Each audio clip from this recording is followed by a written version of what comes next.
sandwich. You always have a nice cup of tea with sandwich, and obviously making a cup of tea can be a difficult part of the order of things. So we've got some options for you here. This is a very old-fashioned option. Have you ever seen one of these before, Jeff? I've seen them, yeah, kettle tipper. Kettle tipper, that's yes. it. It used to be the trend years ago, and they're obviously quite clunky. I don't know that you'd want this in your beautiful kitchen. I was actually given one by the local district OTs in Harrow, and I think I used it for 3 or 4 days, and then it ended up in the garage. Yes, yeah, that's the problem. A lot of time nowadays as well, kettles come with a liftable bottom. So it used to be that you'd plug a kettle in the back, and then you can unplug it from a cable, whereas now they now you can lift it off anyway. Exactly. So this is to stop that having to lift, but obviously you still have to fill it, and a lot of people would open it and do it cup by cup, which obviously takes a wee bit of time. And once boiled, you can bring your glass over and then tip and pour. Do you want to have a go at that one? Yes, I will.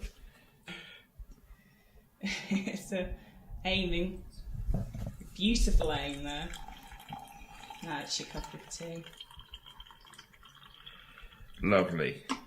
Obviously this kettle's going to be hot normally, so you being so close to the kettle might be quite a dangerous thing, and the steam coming up in your face might not be ideal.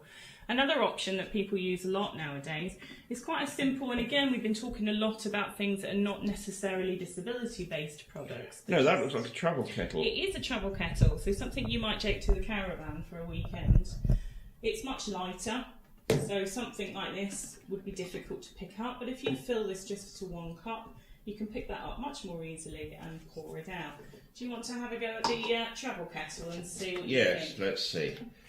So it's still got the flex attached to the back, which slightly makes me slightly nervous, but yeah, I mean it's very light, and for my kind of impairment, it's not difficult or challenging. So our third and final option we've got here is the one-touch kettle. I don't know if you've had one of these before. Yes, I did. I had a bit of a problem with spitting, shall I say, and when it's hot water, it's a bit. I didn't consider it to be particularly safe for me. Well, let's give it a go then. Stand back and hope it doesn't spit. So it turns blue, so you know it's on, and it just takes a few minutes to boil, and it does 1 cup at a time. So quite economical as well, if you're thinking of the environment. It's only boiling what you actually need. There is a stop button on it as well as a fail-safe, just in case you leave it. Like my mother did the other day, she put it on and forgot to put the cup underneath, and we had a flooded kitchen with hot water. How do you think the spitting was on that one? Well, I didn't need to be near it, so it wouldn't be an issue. But I have to say, I'm a bit old-fashioned. I like to make my tea in a teapot. Oh, well, show us what you use, Jeff. Okay, well, I would tend to use one of these old-fashioned whistle kettles, which, you know, easy enough for me to hold. Perhaps a little bit dangerous because, you know, I've got the hot side near to me, but I can hold it and tip it without any too much danger to myself. So obviously if you're making a cup of tea, you need a cup to have, and lots of different options on the market at the moment. Again, you can have a look on Living Made Easy to see which might be more suitable for you. They're all thermal, and they come with different handles, and these are supposed to be shaped to help with the holding. A really nice feature I like about these, this one, you'll see inside, this one's nice and coned inside, and a lot of people will struggle to be able to get their heads right the way back when they're drinking. So this cone shape enables you to drink with this sort of position where your neck stays in the same place. And you don't end up flooding your mouth with exactly super hot liquids. This is it. Right. So you and I could sit down for a cup of tea, and actually the cups are quite similar, they look the same, and you wouldn't feel like an odd one out necessarily drinking. What do you think to these ones? Well, let's have a look. I mean, that one, I would say it says to me camping cup. It doesn't say older person or disabled person. It's just something that you take with you on a picnic or something like that. And you're right about the handles. They're very nice to hold.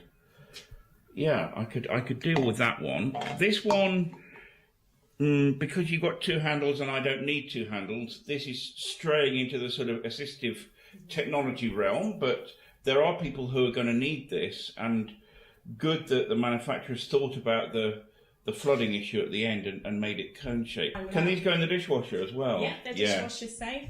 I think we've come a long way from these sorts of things, and you see a lot of these types of cups in hospitals and residential care homes. And Yes, you do. And they come with a spout so that people can drink or suck through them, and there's no spillages.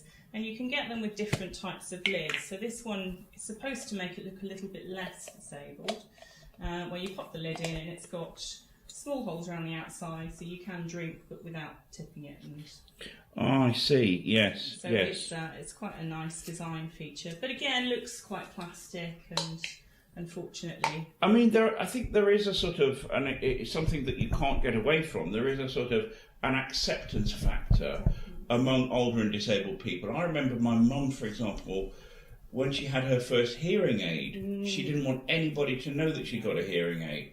I thought because I was a disability consultant and whatever, that I was immune from all this, that I was, Mr. Equality. Yeah. And then somebody suggested to me, why don't you use a white cane?